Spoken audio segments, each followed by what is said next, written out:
Welcome.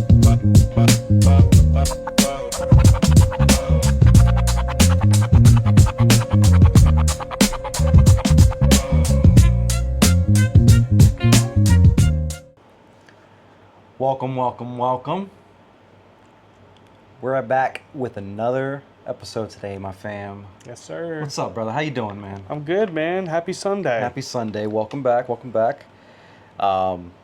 We finished last week's episode kind of giving you guys, a little bit of a taste of what today is going to be about. And today is Degz' episode. So we're going to dive into fantasy football talk today. Today's episode is going to be just a little bit different. I'm going to be asking Degz, some questions based off of some of the players that he's picking. He's going to give his top 5 for each position, and we'll go through the questions and kind of getting his point of view. We're going to talk about some dislikes as well as some sleepers. Ending off the pod. So, if this is something that you are, passionate about when it comes to fantasy football, today is that episode that you want to listen to. So, without further ado,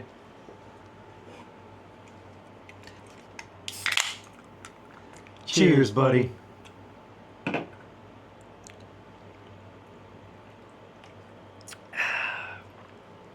Surfside. Surfside, best flavor in my opinion. Half and half. This one, I swear, it just goes down so smooth. And it's one of those ones, too, that I think it is. has a little bit of a punch to it, too. Yeah. No, I agree. But that's my favorite. Always cheers into some Surfside. So, stateside vodka. Any time that you're listening to these podcasts, just know that we love you guys.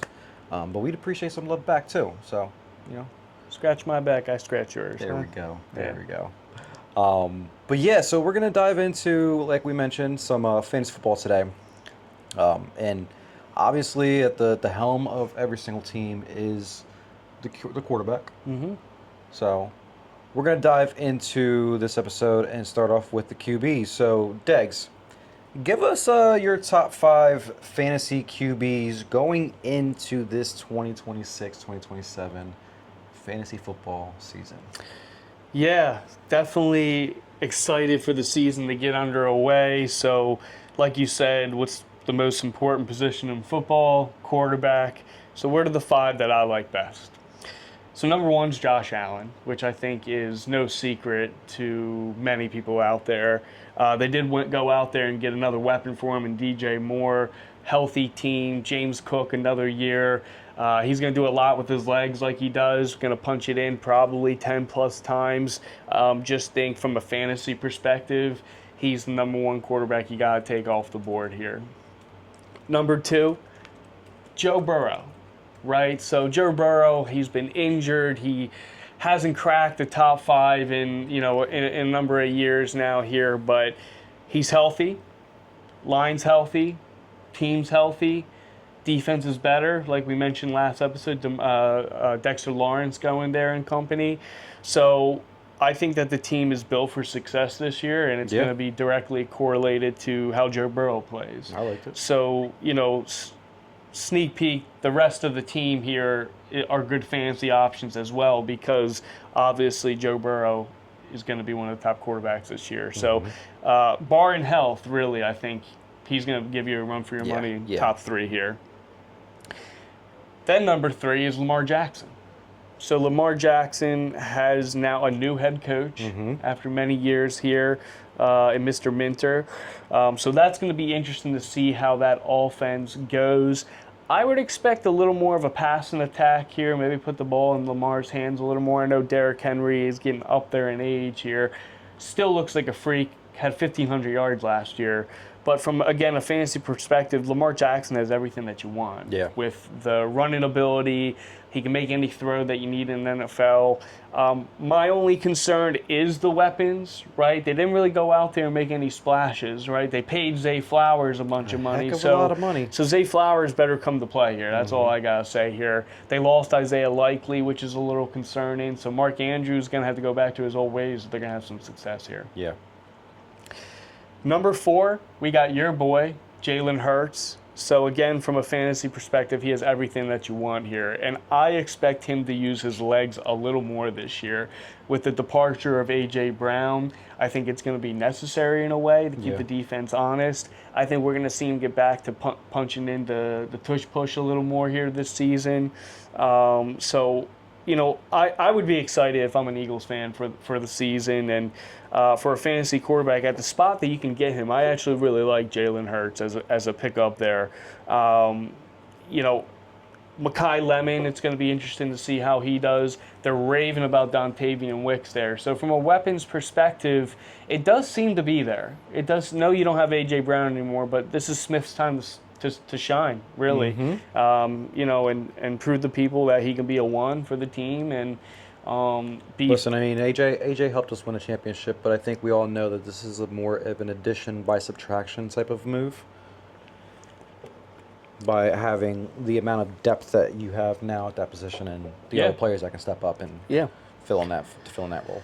No, I totally agree. So I'm excited. I think Jalen Hurts might feel a little less pressure there, right? Instead of like worrying about a diva and having to get him the ball constantly, he can just ride hot hands, right? And everyone else, like it's going to be like everyone has a game here, right? It's not. It might not be consistent. I mean, Devonta Smith would be the only one that I could see night in and night out having a good fantasy production. All of the rest might be a little spotty, but Jalen Hurts will not be one of those.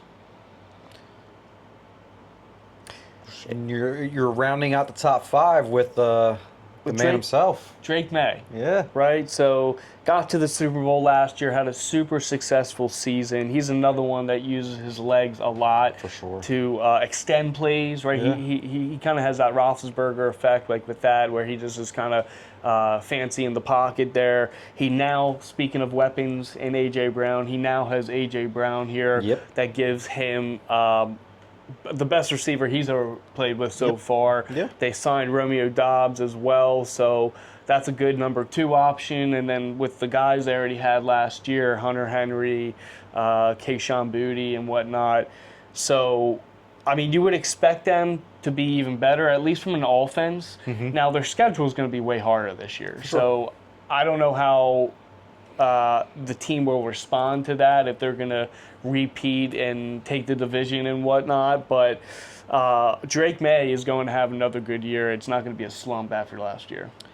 So I like this list a lot. I want to start off with Drake May himself. So going to your comment, you know, they do have, when it comes to the strength of schedule, they're in the top 10. They're ranked 27th, so it's going from easiest to hardest. Okay. Chicago has the hardest right now. Their percentage is 55% of wins that of teams that they're playing this year, and then the Patriots are at 53. Wow. Yeah, so they are going to have themselves a little bit of a test here this year. Now, you have a few other players in here that I'm curious about, such as, let's talk about Jalen, Lamar, and Josh. So we know that Josh has Joe Brady. Joe Brady has worked with Josh, right? Yep. But he's still taking on a different role. Okay. You have Lamar that's having now a different OC and a new head coach. And then Jalen that has now, his 4th or 5th new OC in the NFL? Right. Putting them this high, I mean, I think I'm going to put an asterisk next to Josh, just because Josh, he has Joe Brady. We all know Josh is going to be Josh. Josh is amazing. He's stout, right? Yeah. I'm going to put an asterisk. Let's talk about Lamar and Jalen. You have them in top 5. Yeah. What are the reasons why of having them in the top 5, even with a new regime there? Do you think like that could affect them negatively compared to the reasons why that they were, you know, top 5, top 10 fantasy quarterbacks in a year in the previous years with the regimes that they had? You know, what are some things that stick out to you with Lamar and Jalen? Yeah, you bring up a good point there, right? And that's very true. I would say with Jalen Hurts, Mannion's coming from Green Bay Packers, and he had a great influence on Jordan Love. And Jordan Love is a solid quarterback in the NFL. Turned out to be better than I thought he would, personally. So I think that the ability to grow and nurture a quarterback is there. I think he's going to put him in a position to succeed in that regard. And again, I just think Jalen's going to be able to play more freer ball. It's not going to be the locker room that they had last year. It's probably going to be more positive vibes. Teams are going to, the players are going to fall under his leadership. So I actually think that for him, the situation got better for him. So I think it's a positive. The change was a positive. I mean, the OC last year, you wouldn't want to come in with Petula again this year. No. Then I'd be worried. He'd be out of my top 5 then, Yeah. for sure. Now, Lamar, That's a new head coach and a new offensive coordinator. Yeah, they also, like you mentioned, no offensive weapons. They went after nobody. You paid Zay Flowers a heck of a lot of money. I think the big thing last year was Lamar was hurt. He had nagging injury all year long in 2025. I mean, you got Rashad Bateman, Jacoby Jacoby Lane, a lot. I don't know who some of these guys Now, are. I will say you bring up a good name. Jacoby Lane is having a stellar training camp so far. He's been a standout that they really like. They think that he can be a big contributor. Now, we have to take all that with a grain of salt. For sure. Right? I mean, he has some height. He's 6'4", 200 pounds, so he has height and weight on his end. That could be what they needed, because I've mentioned to you that I think, like, A.J. Brown, I think, would have fit better in, obviously, he wanted to be in New England, but when there was, like, the talks of A.J. being traded, I immediately thought to myself, taking the Eagles' hat off, I'm like, let me think from an NFL standpoint, like, what team would benefit from him? The Ravens. You have someone that can take that pressure off of Zay. That probably would have been a great marriage down there. But this Jacoby Lane kid, I think he's a rookie, so. So, and then they did get Declan Doyle, who is their OC now. So I guess for both of them, I'm thinking that they're going to have a breath of fresh air. It's something new. Lamar, I think, more so needed that. I mean, as good as Harbaugh is, we talked about it. That marriage, I think, had to come to an end. They just weren't getting any better. They weren't winning those playoff games. And you can't waste any more of Lamar's talent and his prime here. So I'll say this. Of the top 5, I think he has one of the most upside. Okay. But his floor could be lower than some of these guys. Like, it could be very, like, dramatic on either end, essentially. Right. I like it. So, listen, it's the top 5. I think, like I mentioned, going back to Josh Allen, I'm gonna be curious if anything, like if even with him having that relationship with Joe Brady, if the OC has any type of influence that may, change, things. I don't think that's gonna happen. Like I mentioned, Josh Allen is one of those quarterbacks that I think everybody has grown to love, but from a talent standpoint, he just has pure talent. He can kill you with his legs. He has a great arm on him as well. He's one that I know this will never happen, but God forbid if Sean McVay were to have his hands with Josh Allen, I'd be like, oh God, I'd be like, get rid of it. I don't want to. I don't want to watch the NFL that anymore. Partnership would be unreal. Yeah. And with this real quick with Josh Allen, I mean, he had 14 rushing touchdowns last year. Yeah. I mean, that is just... So Joe's still going to influence that offense in a way. And when you're talking about fantasy, if your starting quarterback has 10 rushing touchdowns, you're at a complete advantage over all the other quarterbacks in the league. Yeah. And he's able to still throw for 4,000 yards. Yeah, I like your list. I'm very curious, like I said, with some of these players, like how the season ends up. We always do this every single year, and then we're looking at our list and we're like, what the hell? These players that we had expectations for just shit the bed. So look, we're hoping human, that doesn't happen this year. We're human. There's going to be things that don't go the way we expected. But then obviously, like you mentioned, health also has to play a factor. Because I always look at Joe Burrow and I'm like, Joe Burrow could arguably be better than Josh Allen, right?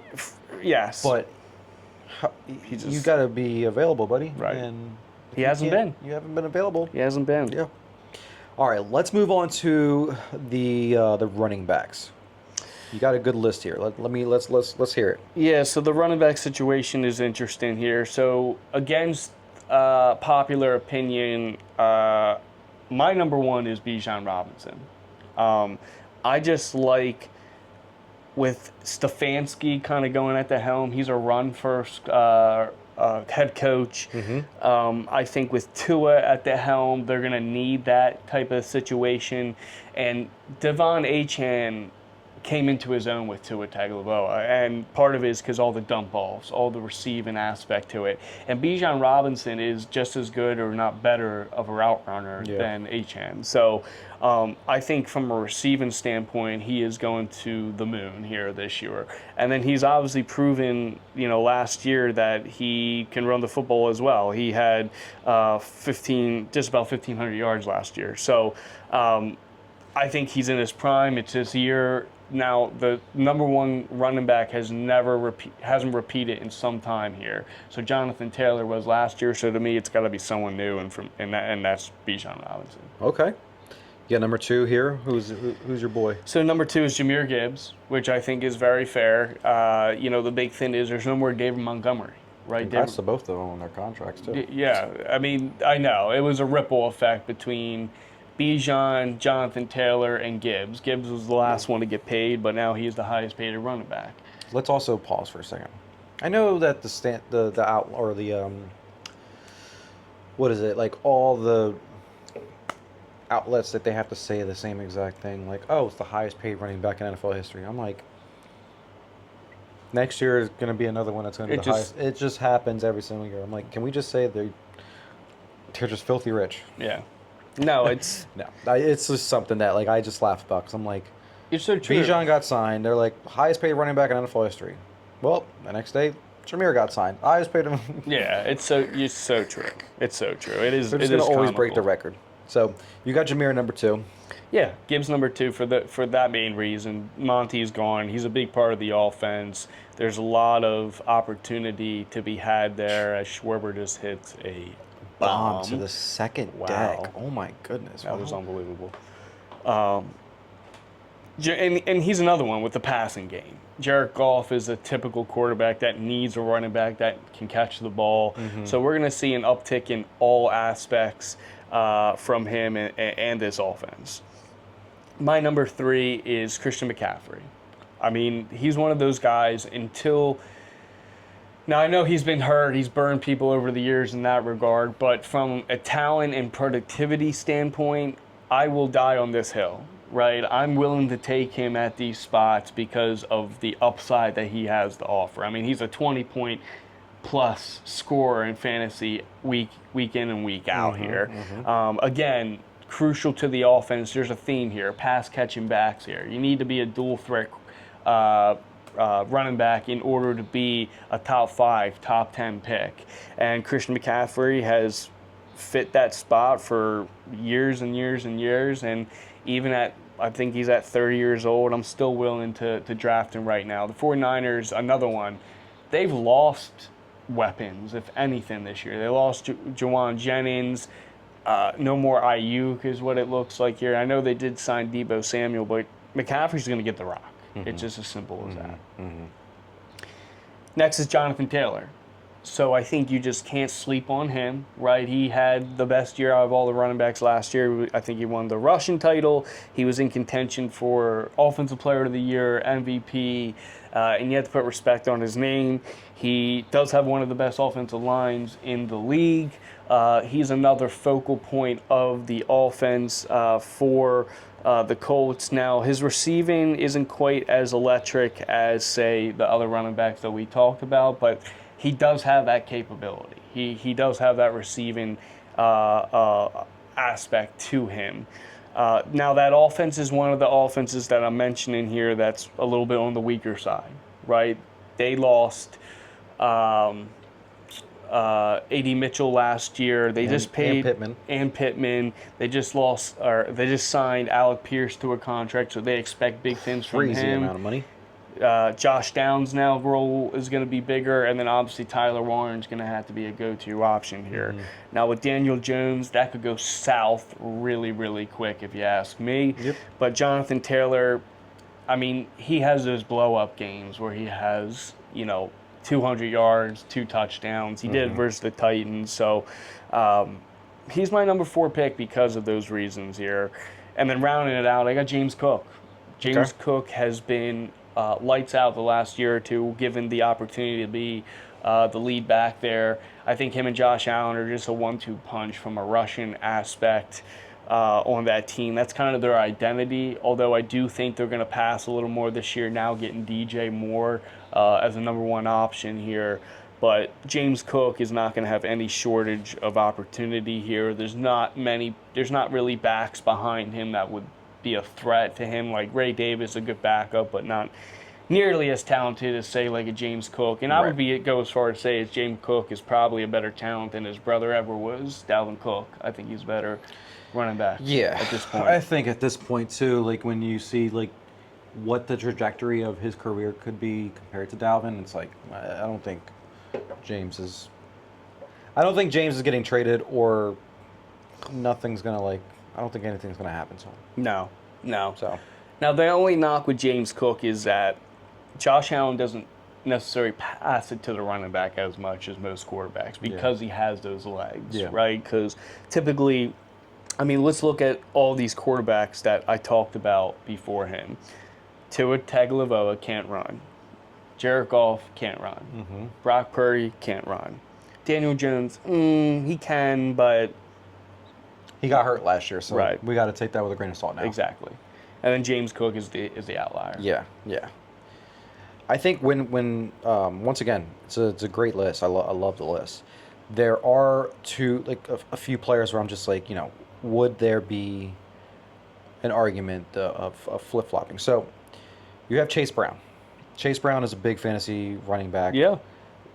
I know Cincinnati, with having Joe back at healthy, they're going to be passing it more often. So do you see Chase Brown still having that great of an effect in fantasy, receiving-wise, from Joe? Or, do you think there's still an argument for him to be in that top 5? Because there's lists over here that, in the Yahoo Sports, where they have him in the top 5. So it's like there's something there that people are seeing. Me personally, I don't see it, because I do think that he's going to take a hit this year with Joe being healthy. I think Joe's going to try to prioritize that more. So I wonder with that, and then also with CMC. So that team being as badly hurt as they are right now. Yeah. They're going to be putting a lot of weight on his shoulders. Would that open up the door of flipping him out for maybe an Ashton Genty, or maybe even a Kenneth Walker or Saquon Barkley? So everything you're saying, yes. There's going to be at least 1 or 2 people in my top 5 that probably don't make the top 5, right? Because all the guys you're mentioning, Genty, Walker, Chase Brown, Hampton, Achane, there's a world where they're in the top 5. They could be running back 1. Yeah. They have the talent. Part of this is opportunity. Part of this is team. So, That's a good point. Just to kind of talk about a few of them, Chase Brown, exactly what you're saying. Joe Burrow's in there. Yes, I think it benefits him because he's a very efficient back and he's a dual threat. But they're going to be passing the ball. They have T. Higgins and Jamar Chase, right? They're going to be using those guys. Yeah. Then you go to Kenneth Walker. Yes, I do actually think it's a really good fit for him. They're going to be run heavy this year. But that offense we talked about last week, that's a huge question mark. For sure. They have to be able to pass the ball a little bit down the field. So, yes, those guys do have an opportunity to fit into a top 5 ceiling, but there's little things that just, I guess, maybe it's feelings. There's some analytics inside the stats a little more that make you want to go through to these other guys. All right. The CMC one, I'm very curious. I think CMC and Jonathan Taylor. These are the 2 guys that I'm like. So if I had to, I think it might be just because obviously Father Time is creeping up on them, right? Absolutely. And you got some of these other guys where I'm like, These young boys, could right? this be that year? Like, when is it that year that either of them take a step back, right? Yeah, well, I'll tell you what, Jonathan Taylor better not. He just got paid.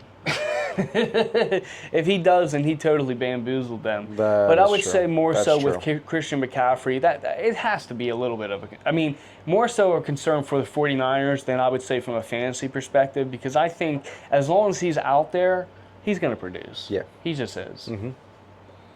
All right, let's move on to the divas of the team. The wide receivers. So give us your list on the top 5 wide receivers for fantasy, Degz. Receivers is always a fun one, I think. Number 1 is my boy Jamar Chase.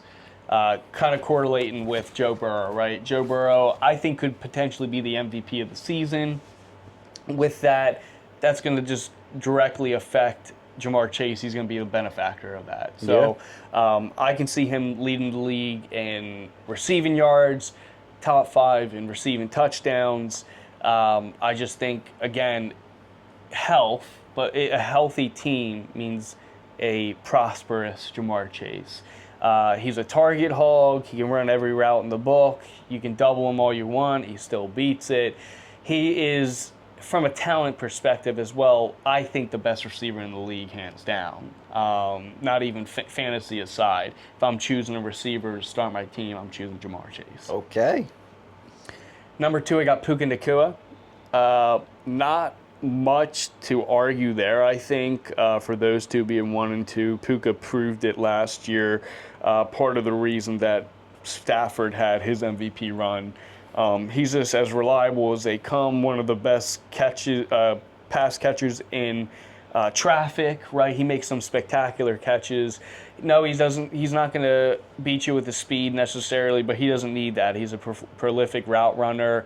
With Devontae Adams on the other side, you have to hesitate to double team him because that will just be a nightmare matchup. So that team's another one, right? I mean, Stafford wasn't in my top 5, but we know he's going to be a reliable quarterback this year. So I wouldn't be surprised if he is the receiver 1 this year. It's definitely possible. It's funny because when you just named, I'm like, we didn't even talk about Stafford. No. And yeah, that's... Yeah. You know, and there's so many like... It's the roster. Arguably, like a lot of good players that deep. Can be... Yeah. It's deep. And with fantasy, you know, it's all about the ADP, where you pick the players. Yeah. At. And it's like, so, yeah, Stafford wasn't in my top 5, right?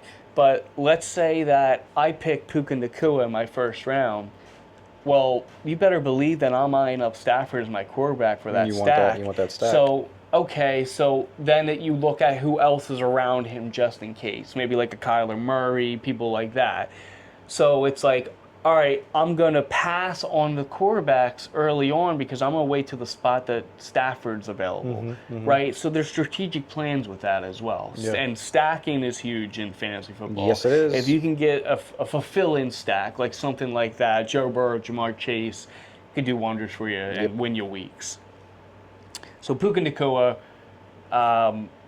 you know, I just think he is probably the second best receiver, if not third, to this guy here, Jackson Smith and Jigba. Now, he is awesome. I mean, he proved it last year, the receiving leader. He, you know... I remember, what was it, like the first, 6 or 7 weeks? Probably 140, 150 yards per game. Yes, he was on a streak where it was unreal. And I had him, and it was awesome. Yeah, I'm like, these guys that are having him, and they were just, scoring 40 points a game. I'm like, goodness gracious. And, you know, when you draft someone, you got to think about that. He was not a first-round pick last year. No. He was a third, fourth-round pick, and he won you leagues if you drafted him. Yep. Right? So that's just going to carry over this year. I think Darnold proved that he can support him as a receiver here. He pounds the ball to him. He breaks double teams. He can run any route in the book. His speed is overwhelming. He has great hands. So, you know, his target share, that's another thing, right? Shaheed is the other guy on the other side, which is a great compliment, but he's a target monster. So JSN, honestly, all three of these guys, if you like one more than the other, I can't blame you, right? I don't think there's necessarily a wrong or right answer here. This is just kind of in my order who I would draft. Yeah. Number 4 is Amon-Ra St. Brown. All right, this guy might be, when we're talking about target hauls, he might be the biggest one, right? Yeah. His shiftiness is like unlike any other person here. Jared Goff and him have a great connection. Not to mention the schedule for them is very nice this year. So that's something else to keep in mind for the rest of the team here, that from a fantasy perspective, it's very enticing. He's the best receiver on that team. From a talent standpoint, you could argue he's a top 5 receiver in the league. He is a matchup nightmare because he can play inside and out. He's as tough as nails too. He's hard to bring down. The yard after the catch is real with him. And I just think that Laporta's good. Jameson Williams, I'm not saying they're not talents, but I just think that he's going to get peppered this year a little more. He just has to stay healthy. And the analytics are there with beating the coverages as well. And then number 5 is Justin Jefferson. I think he's going to be back to his ways of being a top 5 receiver this year. Kyler Murray is going to start this year. Yeah. I was seeing highlights of J.J. McCarthy at practice, and he's just bad. Yeah. He's just not good. No. And Murray, I think, is a fresh start for him. He's going to be with KOC, who I think is going to mentor him very well, help him not have that need to, or the feeling of having to do too much, right? You have all these weapons around. You got Jefferson, you got Addison, you got Hawkinson, you got Juwan Jennings. Utilize them, right? And I think that Justin Jefferson is going to be the major beneficiary of that, and get back to his old ways here. I think that he's hungry. I think the team's hungry. He's going to be used inside and out like he can. I just think it's a great opportunity and a great fit for them. Yeah. No, this list is actually very good. I have no disagreements with this list at all. Yeah. Like, you know, the JJ was the only one, but then I'm like thinking about it, and I'm like, he has Kyler Murray. Kyler Murray, I literally saw a video last week that he threw a 60-yard bomb on the dot to Jordan Addison. Yeah. Going into the end zone. Yeah. So it's a no-brainer. Like, yeah, there's players like a CeeDee Lamb that we know what he can do with Dak, but I still think last year was a fluke. I'll say for JJ. Yeah. This year everybody's gonna be like, get back okay, yeah, that's the JJ that we remember. So your list is right on par with, you know, some of the experts out there like Jamar Chase, Puka, Amon-Ra, Jackson Smith, and Jigba, and JJ. And the last thing with JJ is the beat reporters have been raving about the connection between those two. So, I think it's kind of no-brainers with the top 5. Again, if you have your own order, that's cool, but it's just I think the no-brainer. You know, like you say, you talk about CeeDee Lamb, Drake London, A.J. Brown. It's a different tier. It's levels to this, and they're just in a different tier. All right, so let's round out the positional rankings with the big boys, the tight ends. Yeah. What do you got for us here? So number 1, I got Brock Bowers. Okay. You know, he was a highly regarded a prospect coming out. He had a great rookie season. And better seasons than some receivers. Yeah. Oh yeah. And he moves like a receiver. That's the thing about it. The way he runs routes, his ability to make heavily contested catches, just like, you know, the greats like Gronk and whatnot. It's all there. The tools. He's a freak. He's like a robot out there. Now they're gonna either have. I think Kirk Cousins will probably start the year off, which I think bodes well for him because Cousins is able to help those receivers in the fantasy regard here. And this is the thing, is that Atlanta was a pure just shit show. Now to think about it, not trying to go off the topic, but Atlanta's been a shit show for as long as we've been on this podcast. I know. Since your Arthur Smith days. Arthur Smith days that I was like going in on him. Now it's like you had who was the guy last year? Raheem Morris. Raheem Morris, and then now I think Stefanski would do better. But anyways, yeah, I mean with Kirk going over to Las Vegas, I do think that they're gonna be able to like revive some of that old Kirk back. I agree. You know that the arm, he has arm. Kirk has a accurate ass arm, so that dude can go ahead and he could throw a bomb. Yeah, I do like Brock Bowers at number 1. I don't think there's any argument with Brock Bowers being a number 1. I mean, even if Mendoza's in there, it's like the other piece of it is, yeah, they went out and gotten some. If they do that, oh my god. Well, like I don't want to have another. I don't think Kubiak's going rookie to. Yeah, I don't because think, I think to win games. That's true. I think he's going to be smart. I think. Well, you saw how like adamant he was too in his press conference. Yeah. He said Kirk is a starter. There's no argument about it. Like he was just so adamant that Kirk is going to be the starter, and I think it's like a KOC situation. But it's great to have that mentality because listen, you need Fernando to go ahead and just learn. If for any reason, if that team is really, really bad, like shitting the bed bad. Bring him in for the last 4 weeks of the year. Right. Totally agree. See how he does the last 4 weeks of the year. Totally you agree. get at least a taste of what you can have for next year. But Kirk can support those receivers is basically the point. Yeah. And Brock is going to be at the top of the helm there. He's going to do his thing. Who else did they get as their receivers? They signed Jalen Naylor this year. They got Trey Tucker. I think they have that Thornton dude. Jack Beck, Malik Malik Benson. Yeah. Yeah, Trey Tucker, Chase. So they also need some. They need some help there, and I think help. it's just going to be a concentrated targets to the Bowers. They're just going to pound. They're going to have to pound in the ball. Well, him and Ashton. Yeah. Well, yeah. But Yeah, it's going to be the two-man game. Knocking it down to Ashton. Yeah. So. Yeah, and Ashton, he was just outside the bubble of my top 5. I think he's just. Both of them, the opportunity is just like to the moon. Like there's still some free agent wide receivers like that are. Keenan Allen would be maybe a good fit there. I think Keenan Allen would do well. I think he would bode well over there. I saw DeAndre Hopkins is still he took a coaching job. He took a coaching job, but he's still working out. Like he's still talking about being be available ready and to whatnot. be signed. Yeah. Yeah, I mean I don't know. I think Vegas, if they really want to go ahead and I think we're going off topic right now with Brock Bowers, but going back to it though, with Vegas, I think that they just need, if you want to pursue that longevity of Brock Bowers in your running back, you got to get some other weapons out there that you can rely on. And I mean some good weapons. Like y'all could have gotten Stephon Diggs over there, something like that where it just is another body that's on the field that somebody has to take into account. And now you have somebody that's wide open. Do you think it would be worth a shot for them to take a chance on Brandon Ayuk? No. You think he's cooked?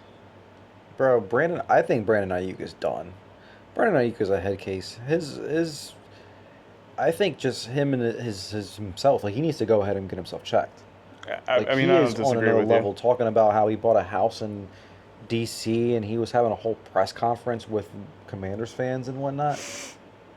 That literally pushed the Commanders to go ahead and say, all right, we're going to sign Stephon Diggs. F this. That's true. Yeah, he needs to be in the loony bin. He's just, now they're saying that he may never play another down in the NFL because he doesn't want to show up to San Francisco to go ahead and just whatever you need to do there. Yeah, man. I mean, I just think with Vegas, I would say F it. Just go after the DeAndre Hopkins. Just bring him over there. Have another, like I said, another receiver. But I don't know. I mean, Debo's already signed. You can go after Keenan. Keenan Allen, I think, has probably a little bit more. I think he probably has a little bit more gas in his tank than a DeAndre Hopkins right now. I agree. Yeah. So. Yeah. So Brock Bowers, my tight end one. It's like the equivalent to drafting Kelsey over the years here, right? He's that tight end that you take in that spot there. Number 2, and I wouldn't hate it if you say you want him to be your one, is Trey McBride. He had an absolutely monster season last year, and a lot of it came with Jacoby Brissett. I mean, he had 1,200 yards and 11 touchdowns. Okay. Great year for him, 126 receptions. So he's a ball hawk. They're going to be pounding him the ball as well. So I do think having a year like that, there is room for a regression, right, in some fashion. Do I still think he can be a 1,000-yard tight end? Yes, I do. Maybe not quite 11 touchdowns this year, potentially. But I think he's a freak of nature. He can run all the routes. He's another one that makes those tough contested catches, down the seam, red zone threat to the max. And Jacoby Brissett, although there's number of quarterbacks that you would choose to have over him, but that boy slings it. It's kind of like a Joe Flacco thing. He's just there he is, F it, and throws it up. You know what I mean? Because when you have guys like this that can win those one-on-one matchups, why not, right? Yeah. So Trey McBride, great pick to have as well. Number 3, and probably someone that I'm most intrigued with to see what he can do, is Colston Loveland over in the Bears. So the Bears pass catching situation is very interesting with Rome Odunze, Luther Burden, and him at the helm here. One of them is going to be elite this year in fantasy. He's either going to be a top 5 tight end, or one of the receivers is going to be a top 12 receiver. They're going to be a receiver 1 in some fashion. Mm-hmm. Okay. So Colston Loveland, I think, might have the best opportunity here. Towards the end of the season, late in the stretch, he showed that he was one of the best tight ends in the league from an offensive perspective. Now, he might have to work a little bit on his blocking to keep him on the field, but he has surpassed Cole Kmet, right? And he is just a matchup nightmare because of his speed. He has receiver speed with obviously the tight end body, so he just outbodies some of these safeties and cornerbacks here.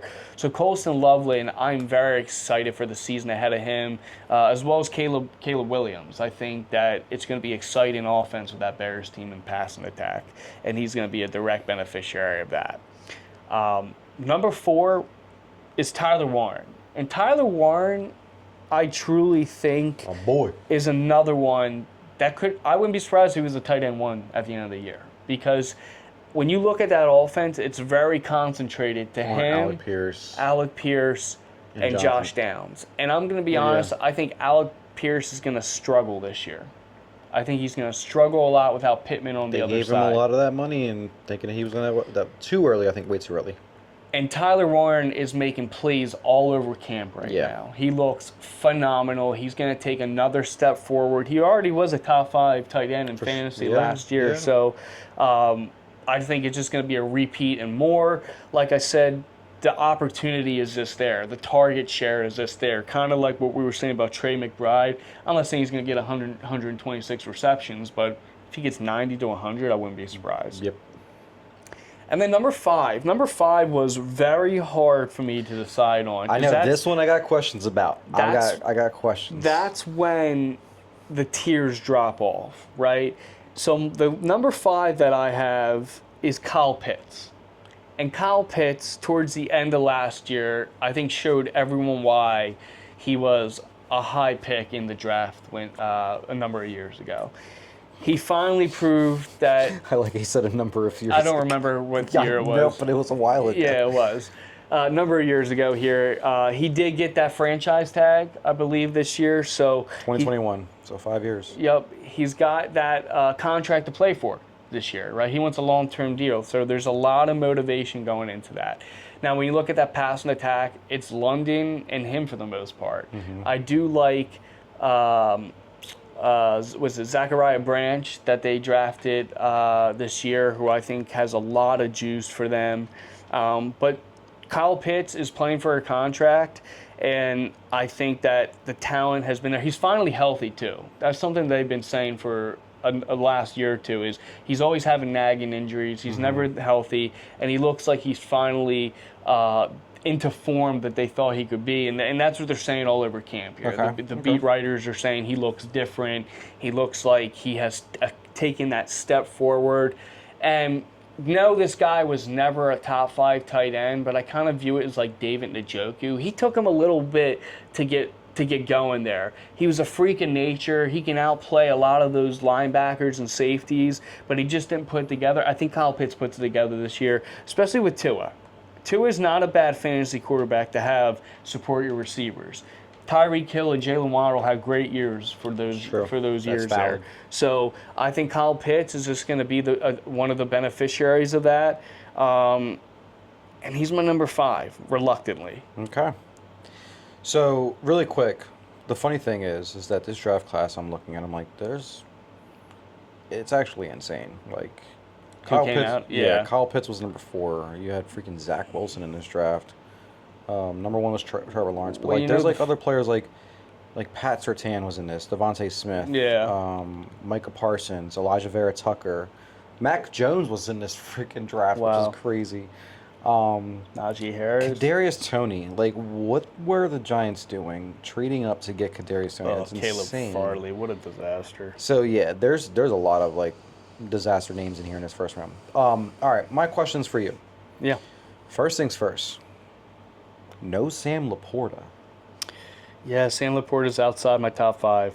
I'm actually shocked about that because with Kyle Pitts, I would have thought that you would have went the more consistent route versus, going for a shot of someone that could possibly have a great year. Sam Laporta just has more mouths to feed over there. I mean, I already had Amon-Ra St. Brown in my top 5. I already had Jahmyr Gibbs in my top 5. Valid. Someone's got to take a hit there. Valid. And I think it's Sam Laporta. All right. Now, the other question I have for you, with Brock and Trey, do you think drafting Brock or Trey could actually hurt somebody? Because they're going to be drafting them more than likely in the 3rd or 4th round. Yeah. That could hurt them from going after like a big name wide receiver to go ahead and help them support their team, or a running back, whatever it might be. So to your point, so these are my top 5 guys, right? So these are the most talented. These are the guys I think are going to produce the most out of tight ends. Yeah. But to your point, at those spots, personally, when I'm doing mock drafts and whatnot right now, I'm not taking these tight ends. There's a number of tight ends later that I think could be viable options, up-and-coming tight ends. What are some names that you think that could be like future, or not like future, but like later in the rounds, like options? Brenton Strange from Jacksonville, I think, could be a great option. Isaiah Likely with the Giants, I think, could be a great option. Yeah. This guy's a little more higher on the draft board, but I love Tucker Kraft. He's another one. He just missed only because of the injury last year. I want to see how he comes back from injury, if he's going to be to form. So there's a number of guys. Dallas Goedert, I like his opportunity with the Eagles. There's a number of guys that you can get a little bit later. And to your point, get those receivers or running backs because they go fast, especially the running backs. Yeah. You want to go get your running back somewhat early. You might want to get both of them somewhat early because it gets thin quick. And before you know it, you're going to be looking at some of these guys like J.K. Dobbins, R.J. Harvey, Jonathan Brooks, Chuba Hubbard, going into your RB2 position and feeling a little weary about that, right? Yeah. So especially if you're on the back end of the draft, a lot of a practice that I've had is drafting 2 running backs. Like maybe that like Genty, right? Genty and Cook, right?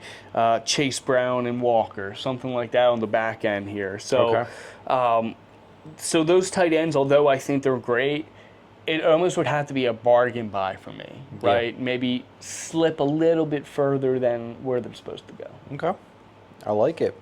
So that's your top 5 that you have for each of the positions. Yep. What are some players, like your top 5 players that you dislike? Yeah. So number 1 player I'll say is Patrick Mahomes.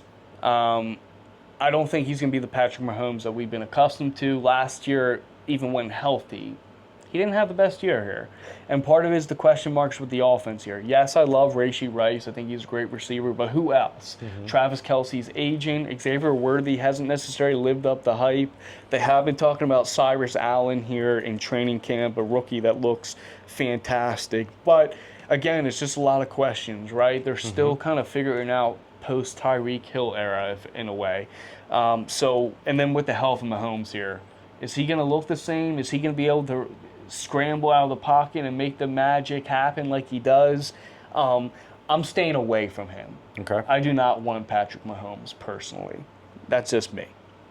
Number 2, I have Jeremiah Love with the Arizona Cardinals. Now, this might be an unpopular opinion because he was drafted high. He's a huge talent. My reasoning is they're having Tyler Algier and him split work with the first teams. So I think it's going to be one of those situations like Trevion Henderson last Did you year. also see that video where he was like, they handed the ball off and he's like trying to dip and dodge, and you obviously can't. They're not tackling, so it's like obviously the 2-hand touch, and you can just see him like trying to just dip and dodge, and he literally got touched so fast. It was like, yeah, that offensive line is so weak. And that's been their downfall the last so many years here. You know, that offensive line. And that's a great point, too. Not to mention the time and opportunity that the lack of, I think he'll have here. It's going to be kind of like Trevion Henderson and Ramondre Stevenson, where you're a super talented back, but the coach is just not going to give you the ball 20 times a game. It's just not going to happen. And you need to have that big play ability to have a nice fantasy football game here.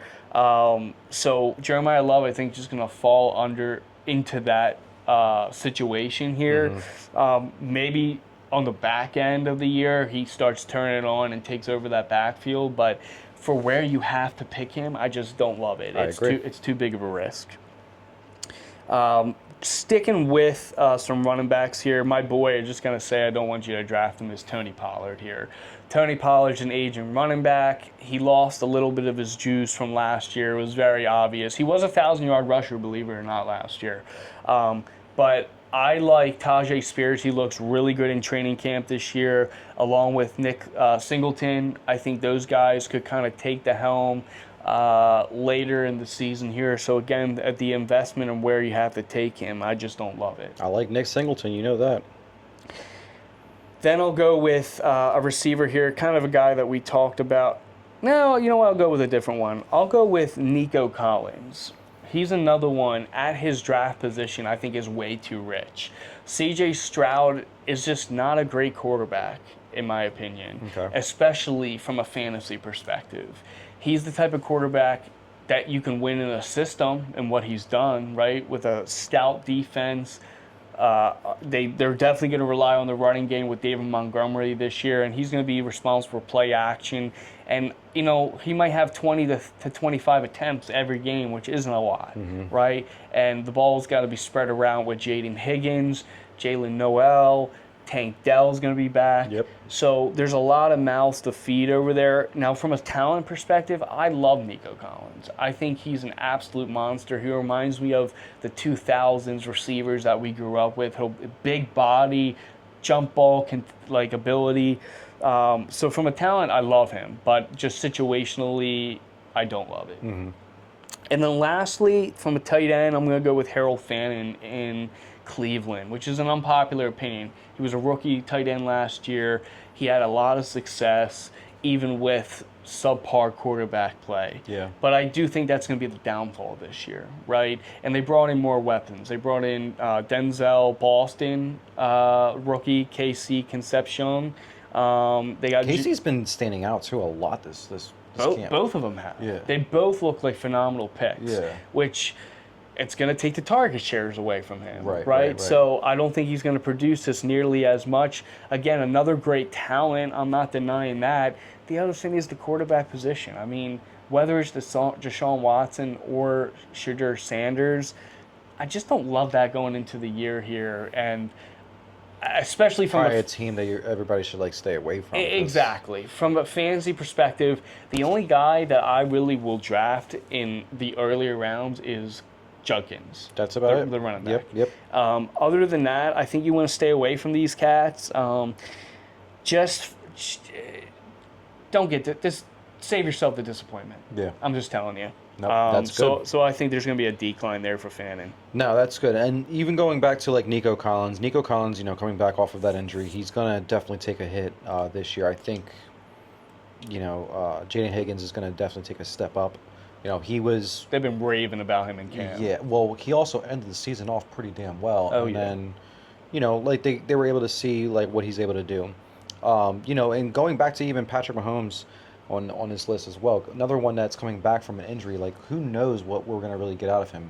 I think they're going to rely more heavy on the run than they are going to do on anything else. Totally agree. They don't have... they have Rashee Rice, but who else do you have?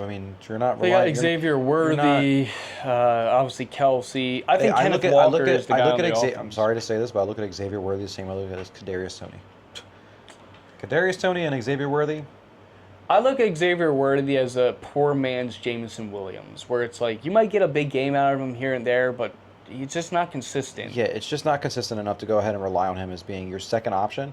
That's somebody that, like, he's counting his days right now in the NFL, in my opinion. Yeah. But Patrick Mahomes, like I mentioned, I think like they didn't do enough to help him out. Obviously they built up that offensive line again, helping to protect him.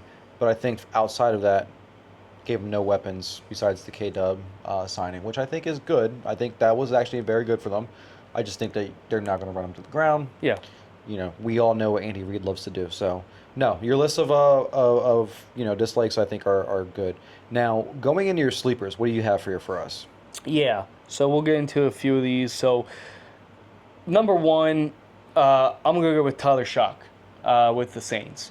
Kellen Moore, another year with him. He's going to be definitely the starter going into next year. They went out and drafted Jordan Tyson. They brought in Travis Etienne, so they brought in some help on the offensive end there, and then with Olave already. He showed us something at the end of the year last year. He showed us that he actually can play the quarterback position. I expect them to have an uptick in the offense, especially with the weapons that they added here. I think that he's going to be sharper. So he's a sleeper of mine. Kind of like what we were saying, when you miss out on some of these early quarterbacks here, if you want to, maybe you draft two quarterbacks, maybe you just want to take a shot on someone, or you'll play the waiver wire later, I think he could be an option for you. There's a lot of opportunity there for him and room for growth in that offense here. So a late-round quarterback that I like for you.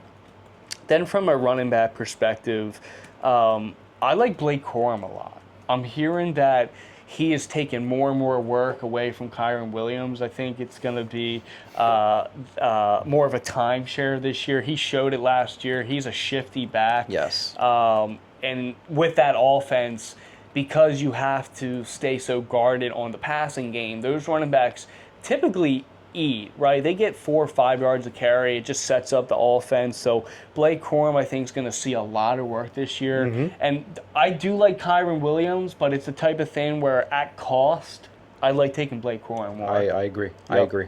We saw also that switch towards the end of last year where Kyren was getting some carries taken away from him. And it's not like the Rams were a trash team. They were going into the playoffs. And the big thing's ball security. Kyren Williams was fumbling the ball a lot, and Blake Corum was not. So from a trust perspective, and that's huge with McVay. McVay will rip you out of there so damn fast. So Blake Corum, I love him this year. So let's say that you go zero running back strategy this year. Let's say he's someone that I would love for you to go after. He's a plug and play early on, a flex type of situation. Next guy I got is Luther Burden from the Bears. So we talked about Colston Loveland, and he could be the number one option there. But if I'm being really honest, I think it's Luther Burden. He is destroying camp right now. I'm seeing him score touchdown after touchdown. I really believe in Caleb Williams this year in that offense. Another year under Ben Johnson. I just think it's going to be really well for everyone in that offense here that stayed. And when I think of Luther Burden, I think of him as being this year's JSN.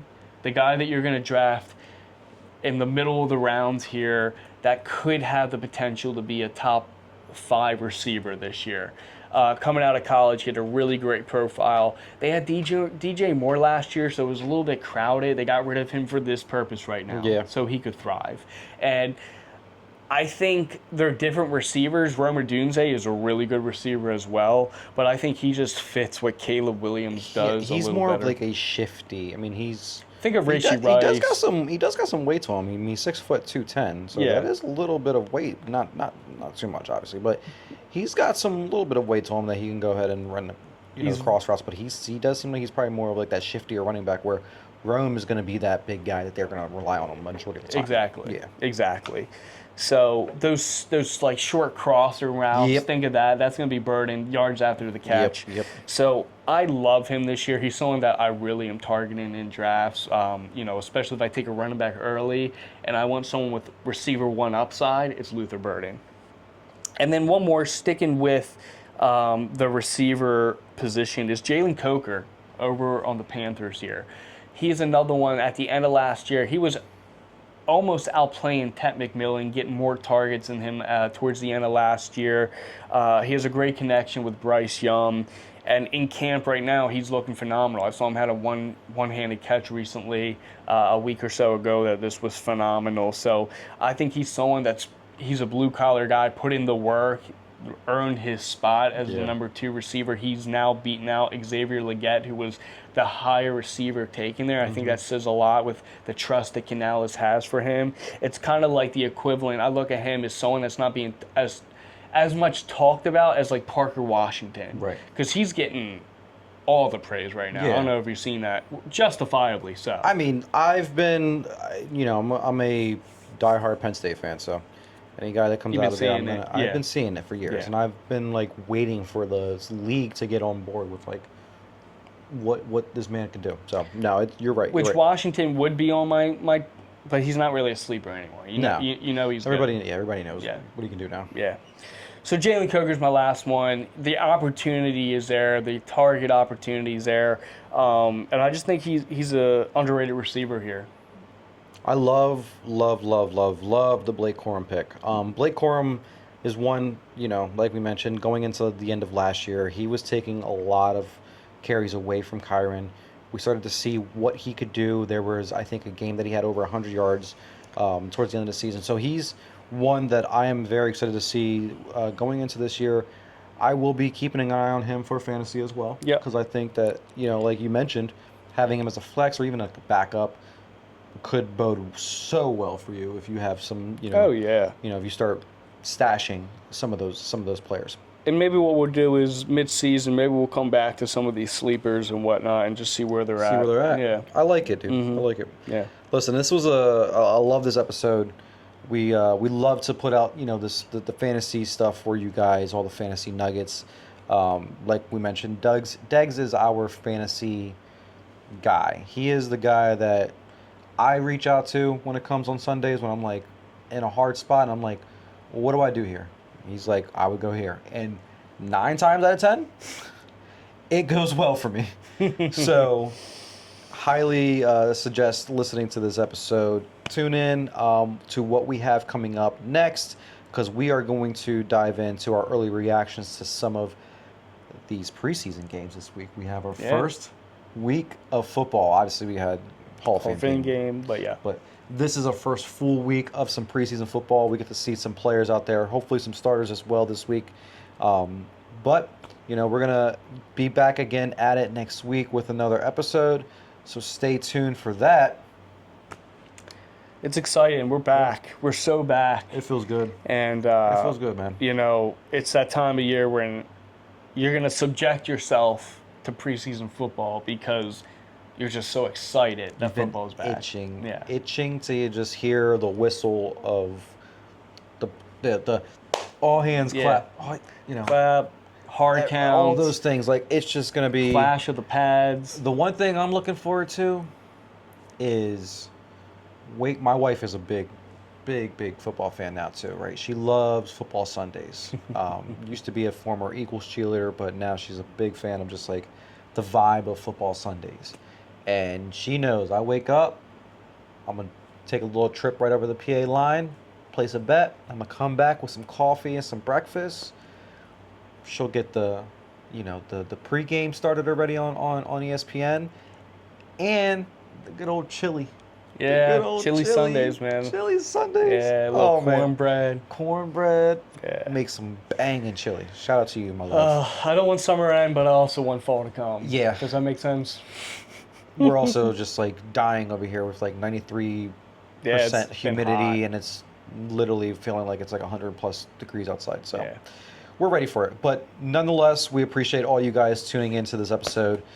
Let us know if any of these picks, if they help you out. But yeah, we'll be back again next week. Without further ado, cheers, buddy.